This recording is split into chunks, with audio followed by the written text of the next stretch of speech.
But we're going to begin with a woman who is suing Victoria's Secret. Makrita Patterson claims she suffered an eye injury while putting on decorative thong underwear. She's represented by attorney Jason Bucott. Good morning to you both.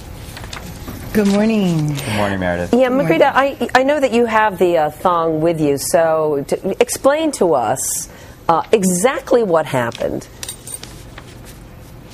Meredith, I was putting on my underwear from Victoria's Secret, and the metal popped into my eye. It happened really quickly. I was in excruciating pain. I screamed. That's what happened. Well, the metal, there's a little heart that was on the thong, and it's attached by two staples, basically, and one staple flew up. Is that basically the story? Yes, that's correct. The undergarment was defective in both its design and manufacture. So then you ended up, and Makrita, you ended up in the hospital, and what was the diagnosis for you? Actually, what happened was they told me that it cut. It didn't scrape my eye. They said it cut deeply.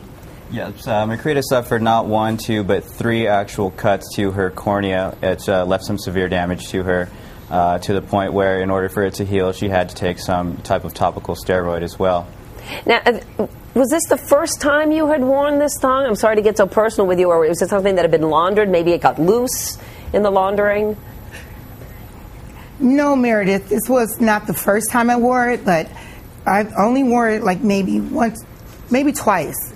I have a lot of underwear from Victoria's Secret, so I didn't have to wear that a lot. So Meredith, this is basically a products liability case. Victoria's Secret, they manufactured, they designed a defective product. They put that product into the stream of commerce through their retail chains, and because they put that defective product into the stream of commerce, they basically expose their consumers to potential harm and actual harm. But this happened a year ago. Why are you suing now, and what do you want from them? Well, we did file a suit basically last month, but the suit did happen it began last May. Basically, from the onset of this case, Makrita wanted to put Victoria's Secret on notice that they had manufactured a defective product, that it was dangerous, and that indeed she was injured. When she returned home that morning, or that evening I should say, she immediately tried to contact Victoria's Secret.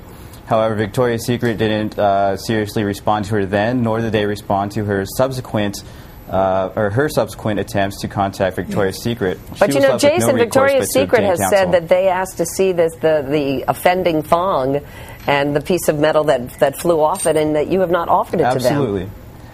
Well, that's actually a little bit inaccurate. They did request to see it. We were actually happy for them to view the thong, but what they wanted to do, and something that we weren't comfortable with, we were not going to relinquish that item altogether. They wanted us to ship it to them so that they could do their own analysis. And again, just for litigation purposes, this is a piece of evidence. That's not something that we're going to do. So let me say to you, Jason and Makrita, there are people, I guarantee, who are watching this right now, and they're rolling their eyes, and they're screaming at the TV, and they're saying, this is ridiculous. This is what's wrong with this country, that these crazy lawsuits come into play. So how do you respond to them?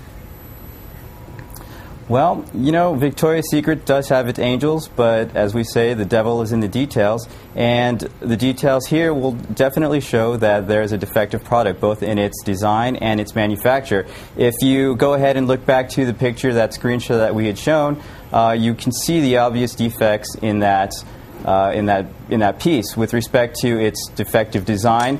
First, Victoria's Secret chose to put a decorative piece with sharp points and metal gear on its underwear itself. Second, when they placed it on that piece, it was off to the side towards the outer part of the leg, and you know, that point is a natural stress point for any individual who's putting on any type of underwear. How much money are you asking for, Jason? How much money do you want?